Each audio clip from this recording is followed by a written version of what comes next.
Bismillahirrahmanirrahim. So in today's video, we're going to discuss how to describe a person using sensory details. Actually, most of my O-level students have asked me to make a video on this topic, that how to describe a person, because they think that when they have a descriptive writing topic in their essay writing and their CAI's paper, so they become quite confused writing a descriptive essay on a person and writing within 350 to 450 words. They think that describing a personality might need 100 words or no more than that. So therefore, they get confused that how they can describe a person using a lot of words like 350 to 450 words.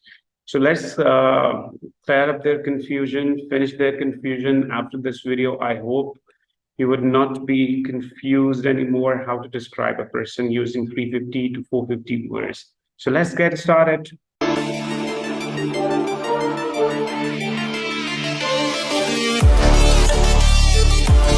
So descriptive writing essay or descriptive essay writing, when you are asked to describe a person, you have to keep the following points in mind, and then you will be able to write within the word limit. So what are those points? So the point number one is introduction. When you're asked to describe a personality, you should start with his name, his age, his nationality, and what is his relation to you, or maybe he does not have any relation to you. So you have to give a little introduction about that person, whoever you have to describe. And then you have to give his appearance, his facial features, his height, his weight, his dressing.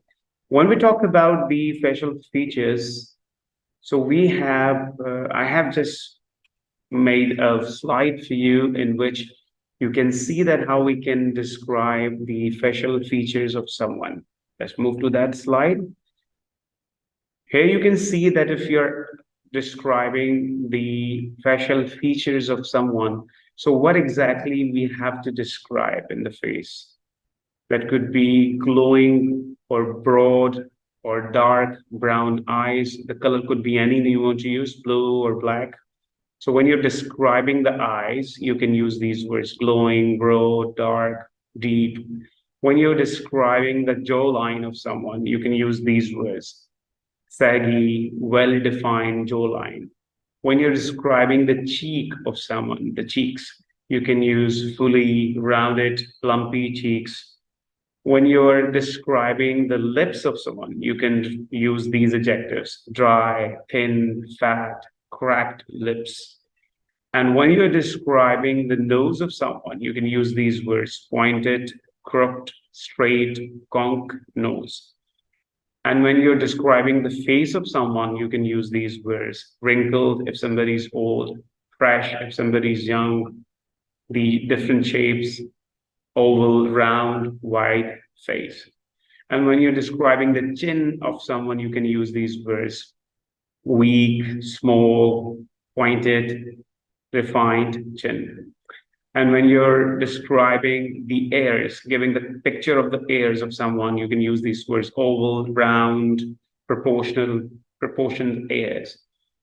This means normal, regular, as everybody has.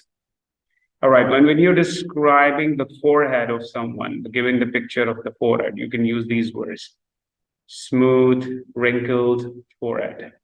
All right, and when you're describing the eyebrows, you can use these words. For the eyebrows, you can use these words: thin, thick, bushy eyebrows. So we were there. What were the points that we have to keep in our mind while writing a descriptive essay? But when these compound words came in front of us, the facial features.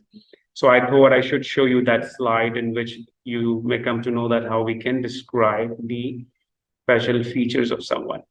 We have to describe. So when we are describing the appearance, we have to keep in our mind, we have to describe the facial features of that person: height, weight, and the dressing of that person. This gives a clear picture of the appearance of someone.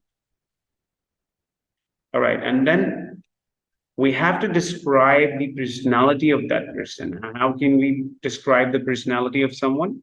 Person's mind, person's thought, or what expression he or she gives, such as he is very kind, he's very funny, he is jolly. So we can use these adjectives to just give the person's mind or thought or his expressions for others. This give the clear picture of the personality. All right. And the fourth thing that we have to keep in our mind, we have to give the clear picture of the feelings and emotion of that person. Now, this is the most important point that you have to keep in your mind, because here you're going to write a lot. You will be using maximum words on this quality, on this point. Describe person's feeling in journal and try to add something special about him or her, such as he always seems happy, he helps others. Try to add every good things he does or he did for others or maybe for you. You can add a small story about him or about her that may give a clear picture of his personality and kindness. Like when you're describing the feeling and emotion of someone, and maybe he's your grandfather or any family member, so you can add a small story about him that can give a clear picture of his feelings for others, his emotions for others, and his kindness for others. This would basically enhance your story, or this would just make your story longer. I mean, you can add a lot of words. So you can just use maximum words adding to your story and making your story long, but not boring at least. Add some interesting story about him or her that can engage your audience. All right. And then comes the characteristics. This means the personal traits or character traits of someone. So when you're describing the characteristics of someone, you have to describe the person's traits such as brave, extrovert, introvert, trustworthy, fair-minded, considerate. So you have to use the adjectives where you can describe the person's characteristics, that what exactly that person is using these adjectives. Keep in your mind when you're describing a person, you have to use the sensory words. You have to involve five senses. Use the adjectives which create the pictures in the reader's mind, giving the clear picture of that person as if he has seen that person with his own or her own eyes. So you must use the five senses, which we call the sensory words. You can find the list of the sensory words on Google if you search. All right. And then in the end, you have to give a conclusion of your essay writing. And in the conclusion, you can write what you think about the person. I mean, write what you think about the person, your personal opinion and views, and some of his or her unique qualities that may make him or her stand out from others.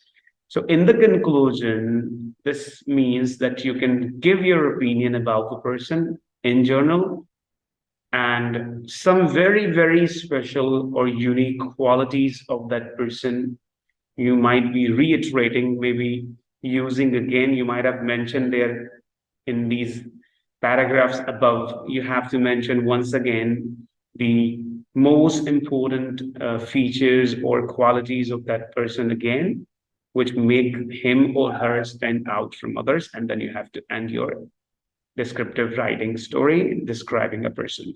And I'm sure now using these old points, you will be able to write within the word limit 350 to 450 words, because these points are good enough or quite enough to just write within the word limit.